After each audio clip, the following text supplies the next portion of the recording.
Happy Thursday, gentlemen.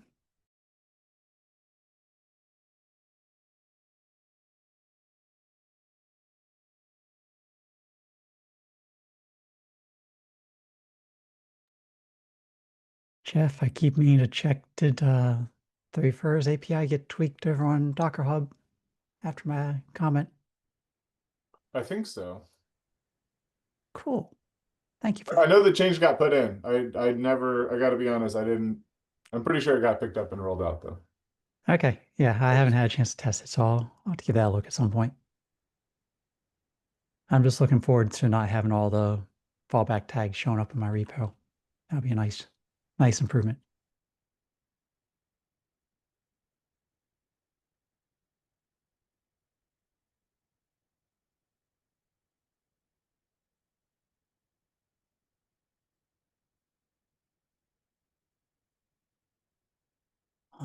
Alrighty.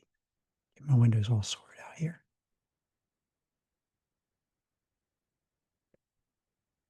Let's see if other folks come in later on. I think Brian mentioned he was going to be late, but we can get this thing kicked off. Share screen. Cool. So not a lot on the agenda today. Here the review items are still sitting there looking for reviews whenever we get them. And then one that came in this week was a request to add Go Vuln check. So figured I would put this by the team, see if it made sense to run on the spec level or not. I use this on my own repos, but when it's in a spec, it feels a little different.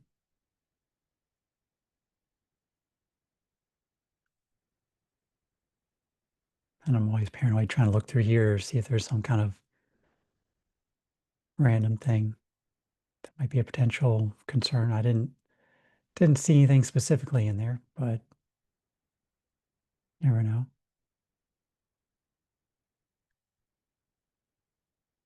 I want to look at in the repo itself. We've got, let's see, there's the Go mod that imports Go Digest for the spec items themselves. Nothing on the top level, but over in specs, we've got mostly just structs over here.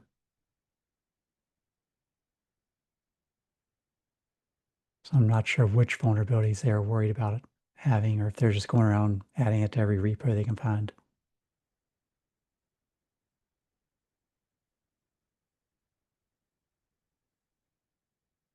More types, structs, more types for the platform, index, layout. I'm just looking to see if there are any functions in any of this stuff. There might be code or something we need to worry about. And not in the spec itself. Now we do have a couple things sitting out here that might be less easy to judge, but we got a one-line thing here. So do we really need to go and check for that? Hopefully not. This stuff possibly. I haven't had a chance to look at this in ages. Honestly, I don't even know this stuff exists in our repo until I go digging around looking at it.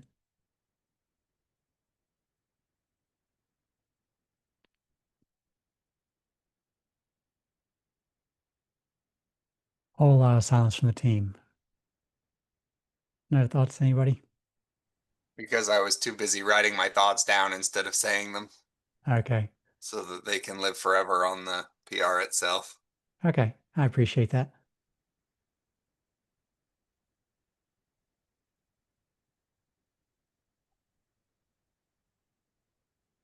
Yeah, I think we're kind of along the same agreement there with you, Dianon.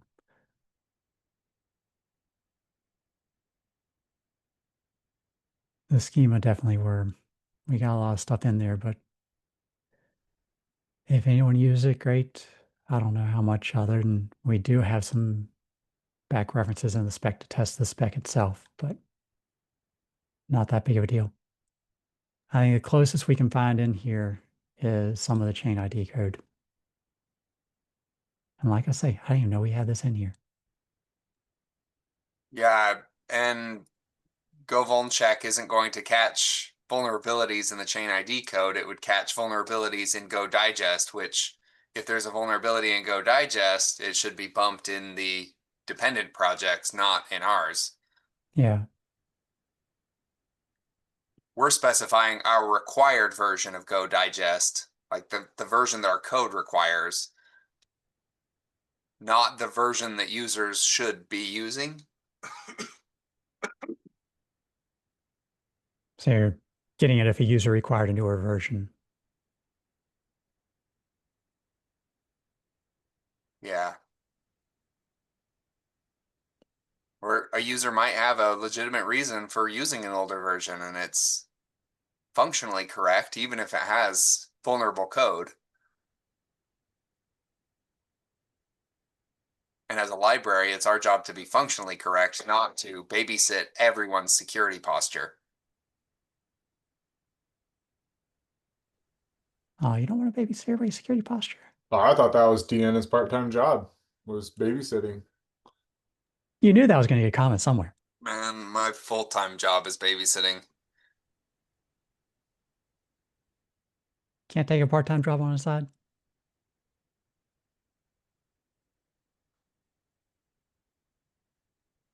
No, certainly not for CVEs. The boogeyman in the closet.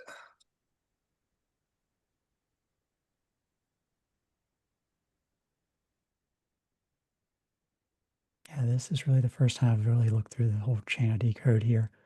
Just mentally wrapping my head around what's going on, but can sort that out another day. All right, yeah, we're pretty much in agreement there. Not a hard no, but nothing there is really making me jump up and down and say we should add that.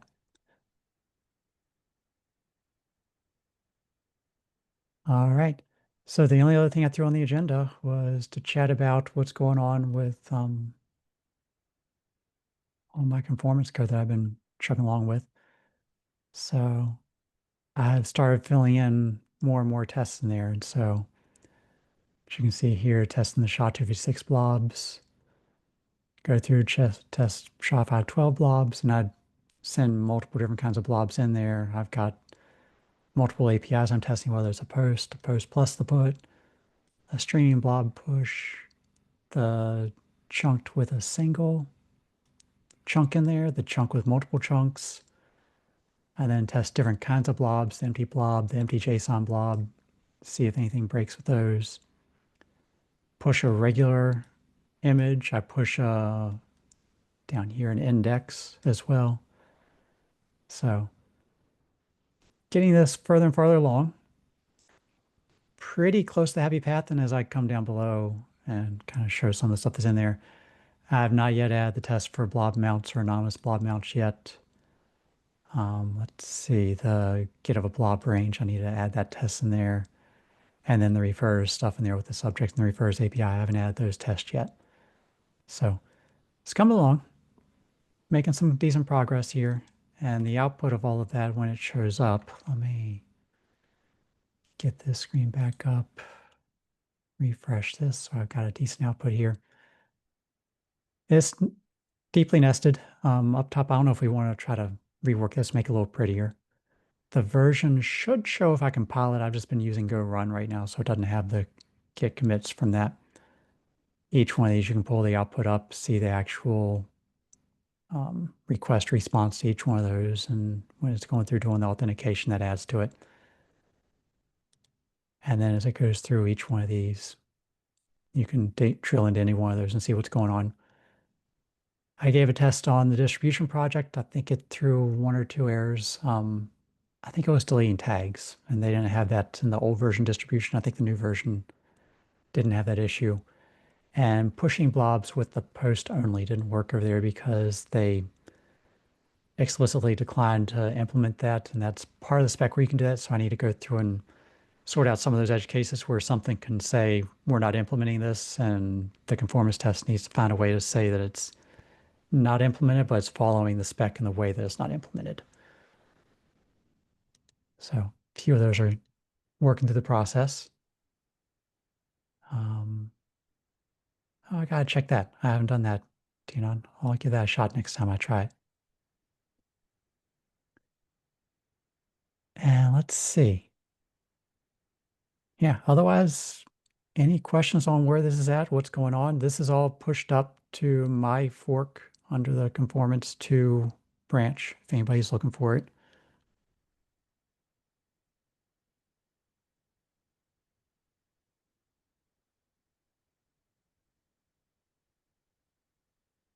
So over in distribution spec on my side, got a PR conformance 2 branch sitting there, and the conformance 2 directory has got all the code in it. And I've kind of gone through this before with the group. I might do some more renames of things. I've got a few more happy paths, and then I need to start putting in a bunch of the unhappy paths. Testing error codes, making sure that's coming back with the right kind of 404 or whatever other error we're expecting to from a registry if someone does something wrong. I need to start putting all those tests in there. So still a fair bit more to do, but it's coming along. I know in the past I've shown Probably like the, we go ahead. probably linked to this before, but maybe drop that link in the Zoom chat so that when you copy the Zoom chat to the HackMD, it persists, or just drop it straight in the HackMD. I'll drop it straight in the HackMD since I've got that up too. Yeah, might as well. That'll encourage people to open up HackMD and be like, oh, I can add agenda items to this. I can just talk about stuff I'm working on. It is something we can do. We have We the do allow technology.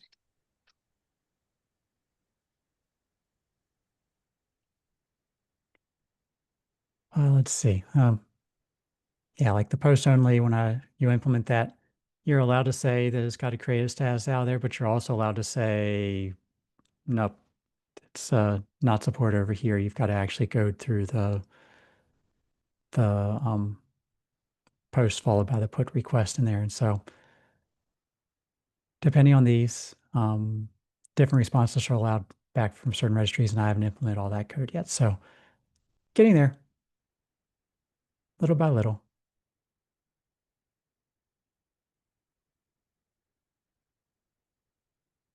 Questions, concerns, thoughts?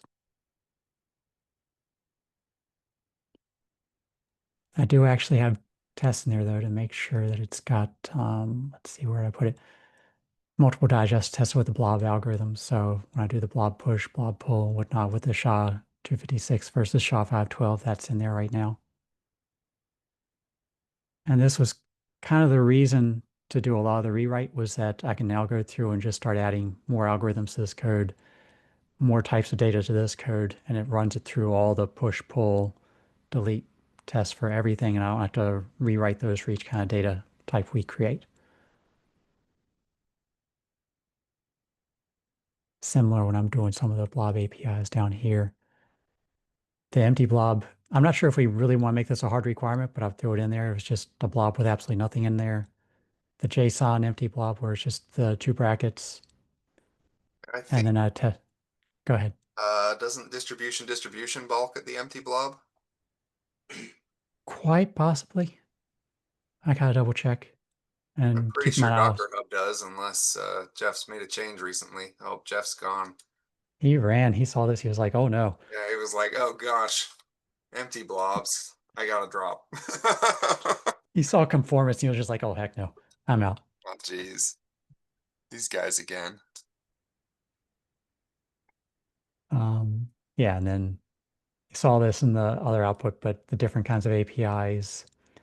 One of the things I worked through with that was I to test multiple chunks, I need to go through and do a single chunk test first and extract from that the min header so that I know exactly how big to make that chunk.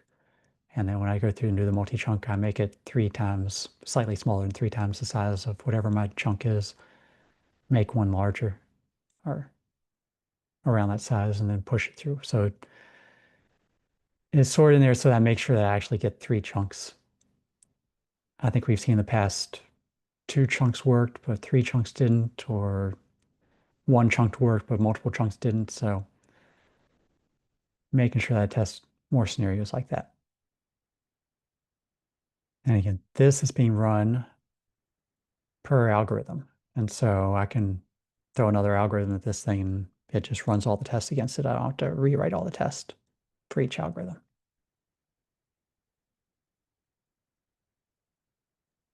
I'm sure that empty blob gets some nice chunking.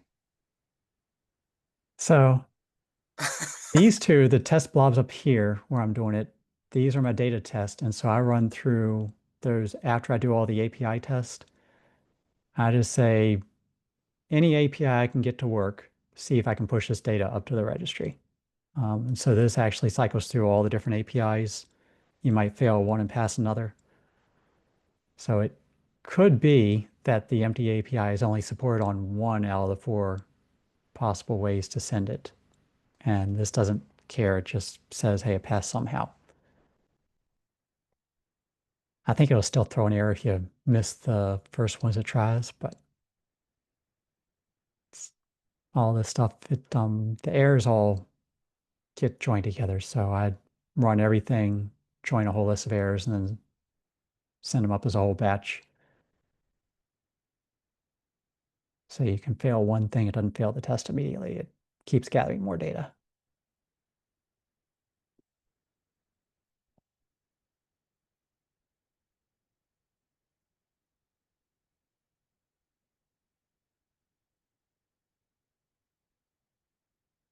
And that's all I got. I kind of want to test Tinon's command now. Let me give that a try. Officially, I can't comment because I'm not a distribution spec maintainer. You had to know that was coming.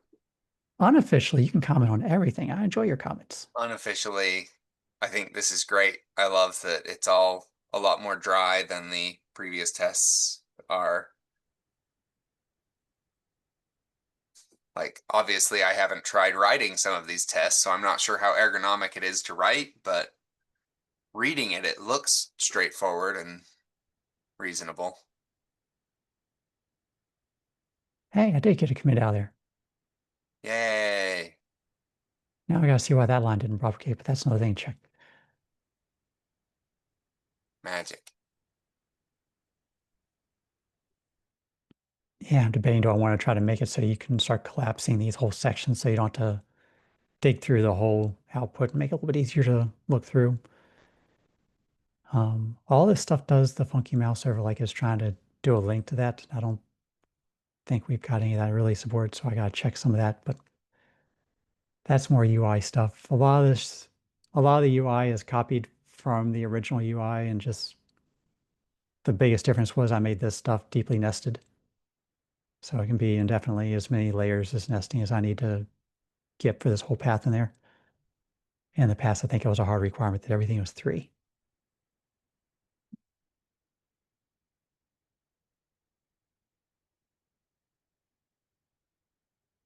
And if you disable something, it just says, hey, it's disabling the configuration for that. So I've got the configuration up here. This is the YAML version of the configuration. Gives you an idea of everything in there. And I could individually turn off data and say, look, I don't support a sparse manifest, and most people don't. So that's disabled by default. And disabled by default, well, not disabled by default. I don't support the blob delete. And so for me, I just export the variable, and I can change that to true. Run the test again, it'll kick through, and you can already see the failures starting to show up on the screen right there as it's run through all these that I don't have that API enabled on my registry that I'm testing against. Which means a whole bunch of failures show up. This thing gets all kinds of red in here. And then you can always dig in and see, okay, I got an error. Blob delete gave me a 4 or 5. I can look through and see this thing. Or it got the unauthorized, tried it, got the token, sent it back with a token, and then I came back and said, nope, that's unsupported, not allowed. Can you configure those per digest algorithm? So I think I'm going to be able to take off individual digest algorithms. in the data. I need to go through and check to see some of that in the configuration. At the very least, I can go in here and turn off some of these high levels, but I think I've got more to do for enabling, disabling specific algorithms. Yeah. Like when we were testing SHA-512 against Docker Hub, it supports it for blobs, but not for manifests or Yeah, something. and right now I'm only pushing blobs with the different algorithms. I need to work on that as well for a full manifest. Keep in mind, if you push a tagged manifest with a different algorithm, you never push the algorithm. So Yeah. until we get a PR merge with that fix, that's not something we can test here yet. Yeah. But it is something you might want to keep in mind in the granularity of your configuration. Yep.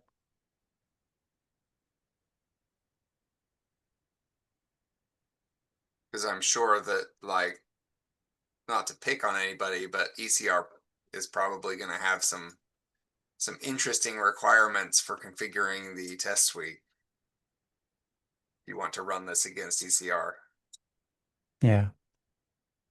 Sajay, any thoughts from the ACR side? I think this is good. I can give you some insight also. I know one engineer who actually takes the upstream constantly and makes sure that we run it in like CI and PRs and whatnot. So there's definitely goodness in this, right? Like people are benefiting from it. So along that same thought process there that you just triggered in my head, in the config, I have an option to specify in here what version of the specification that you're implementing. And that goes into the default here for the default YAML. Before I import the YAML, I set a bunch of defaults. And so if you're 1.1, it enables a bunch of stuff. If you're 1.0, it starts turning off the test for refers. Mm. And that way, when you run through all these tests, it might still send up a manifest with a subject, but it won't test and verify that you got the refers API in there. So you're not skipping the tests. You're not consuming I'm the result. Yeah, so I'll skip the test for the refers API, but I might Okay. still test with the data that's got a subject in it, unless you specifically go in the data and say turn the subject data off. So And that's a different version of Sorry, go ahead. So that schema version in the config is essentially a shorthand for what starter config to base Correct. off of. And then So you that can you always don't have go in to and override specify that all with the more things. variables. Yeah, that makes sense. But then you can say I support OCI 1.0, but OCI distribution spec 1.0, sorry. But I also Mhm. support the refers API, so turn that back on. Yes, That makes sense. but just gives them a nice quick shorthand if they've got one of these registries. And so part of the goal there is that this can be versioned separately. The conformance test can be versioned separately from the spec. We can get this ahead and updated, add more tests, add more checks, fix bugs we find, and always have users that can either say, hey, I'm on the 1.0 version of the distribution, I'm on 1.1 version of the distribution, and just have those checks run for them. So Sajay, when you were saying you've got people that are out there running this stuff comparing upstream, I was thinking, yeah, they'll now be able to run this constantly without having to be just pinned to the either the main branch or the 1.1 version of the spec that never changes. They'll be able to get updates. Nice. I think the biggest problem is making sure people take upstream changes regularly. Yeah. I have yet to go through all the, because we've gotten, do we have it over here? I'm looking, I don't see it in there, so I'm guessing it's up in the GitHub Actions where they're running the conformance action. And we've got the checkout and then we run that. So this is the kind of stuff where I think it'll be, no, this is testing against SOT. There was somewhere that we had people that are allowed to import our conformance actions. I'll have to go find that code. Or do we have it in the main, the top level? I was looking for a YAML file in here. Action YAML. There it is. So something in here we'll need to update to call the new conformance. I haven't gotten anywhere near close to touching that yet. Yeah, it would be premature to touch that now, right? Yeah. While you're still Well, figuring out the shape of things. this whole thing is still work in progress. Yeah. My Git commits are Surprisingly. That's how it was real. very whip all the way down. The typo in the middle of your screen is real with the blue squiggle. Yes. Surprisingly. That's beautiful. Unknown word. Hey, these code spell check things actually do work. They're nice. Yeah, that's cute. I just need to go through and find them and correct them. I'm just so used to flagging wrong stuff. On the topic of Sajay and Microsoft, Sajay has another registry that he probably cares something about, MCR, but it's Yes. read only. Yep. And so you don't get to push content to then verify that you can pull that content again. Do you have provisions for specifying content that's available for polling during the testing? Not yet, but that's also on the checklist things I know we're going to have to do at some point here. Nice. Cool. Yeah, essentially some of the config data or whatever, I'll have to have pointers in there saying, here's the data I want you to try to pull, here are the blobs I want you to try to pull. And part of this is going down through some of the old fields in here and making sure I can find ways to map all these over the new one. I think I stopped as soon as I got to the very first one. I was like, root URL, that's not a, I'm gonna have to convert HTTPS and the registry name and split that out, parse it. So I was hoping to do a simple, just if you see this variable, do this simple conversion, but it's gonna get a little more complicated than that. But I want to have some kind of failure or automatic conversion. What's going through my head though is I might make that only trigger if you run this as a Go test. Because right now all of our conformance tests are run as test code, where you actually run Go tests and kick it off. All of this code that I've been writing is writing package main as a main command itself. So you're actually compiling and running it. Yay. I mean, with So Go test, you can compile and run it, but yeah, it still runs through the Go testing apparatus, which is funky. yeah, awkward is the way I was phrasing it, but yeah. So Yeah, I awkward's a good way to put that. might make a test function in here or a test method that just does all that backward compatibility, pulls all that code in, and then kicks it off through the new code. Does it that way, and so the test would just be a wrapper around the old test just to make it work, or at least the old variables that we had. Yeah, I mean, I'm not a maintainer, but that seems pretty reasonable to me. Yeah, we don't have a lot of maintainers here today. I mean, you're maintainers of other important stuff.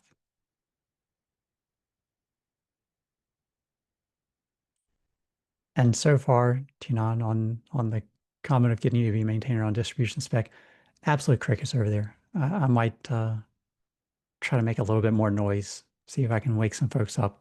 Yeah, it's because they all hate me, but they don't want to say that out loud. I mean, they're not even saying it out loud. They're in a private Slack channel and they're not saying it, but I think at some point they just might not be even checking Slack. When you're slacking off so much you don't check Slack, that's just the nerve. All right, so that's what I got. Any other questions? And Sajay, you're usually rolling out about now. Yeah. No, I would actually have a question. I remember Jeff had a PR out for an updated tag listing API, right? That's on the distribution spec. It's super interesting. Maybe it's only for me, but it would be good to see if anybody is actually going to make any progress on that. Maybe next week. That's fine. It's super interesting to me too. I think at last check on that one, and of course he dropped off. I think his comment was that he was looking for time to make an implementation. Okay. I think that was where he was at with that. So, Sajay, you could be the proof of concept you want to see in the world. Yeah, I knew that was going to happen. It's always you just walk into that minefield. I don't think there's any pushback on the PR itself. It's more like the other big problem is we yeah. I'm going to be caught on my left foot right now. It's like if you make an implementation and nobody else wants it, then you're stuck with it. You ship something that you cannot pull back, right? That's my, I guess by POC I meant something more like a PR to distribution that oh implements, God, no. or to like Brandon's Reg server. Like Olareg or Zot or something like that. yeah, I think just pick a registry and make an implementation, or even make a toy registry that has an implementation to show it off and I see. show that it works and does something and is interesting. I think Jeff was saying he was starting to dig into distribution, thought wiser of it, and mentioned to me he was thinking about just using Olareg as a quick example because it's so minimal. Yeah. And like to your points about there's no pushback on the PR, there's also none of the opposite of pushback. There's Yeah, exactly. nothing. There Yeah. are no maintainers on this PR save Brandon. Yeah. I mean, to that point, we're trying to get maintainers to respond to any of these things. So that is just a sign of distribution spec more than it is a sign of this PR, I think. Yeah. All right. That's all time I have for today. Thank you. Awesome. Thank you Thanks, for Ajay. entertaining. Yeah, thanks. Thanks, Ajay. Bye. Yeah, I mean, I'm doing my best to try to get them to respond. I'll rattle some cages again, see if I can get some folks to wake up and at least hit approve on another maintainer over there so we can unblock some of these PRs. Because we've had a lot of stuff sitting around here for a little while. 2023. Oh boy. 2019. Now that would be a good one to knock out. If we can get a 2019 PR merged, that would be awesome. Yeah. All right. That was everything. That's all I got. And just you and me here today. We don't even have Jory. I know Brian mentioned he was going to be late, but I think he's going to be even later than late. He'll have to catch up on the recording. Yeah. Any other passing thoughts before we call it a day? I don't think so. Cool. Well, I'll wrap it up here. Going to go knock out my vote for the day so I'm all ready for election day in another, is it next week? Week after? 2 weeks till election day come up here. And yeah, we'll be back here next week. See you then. Sounds good. Bye.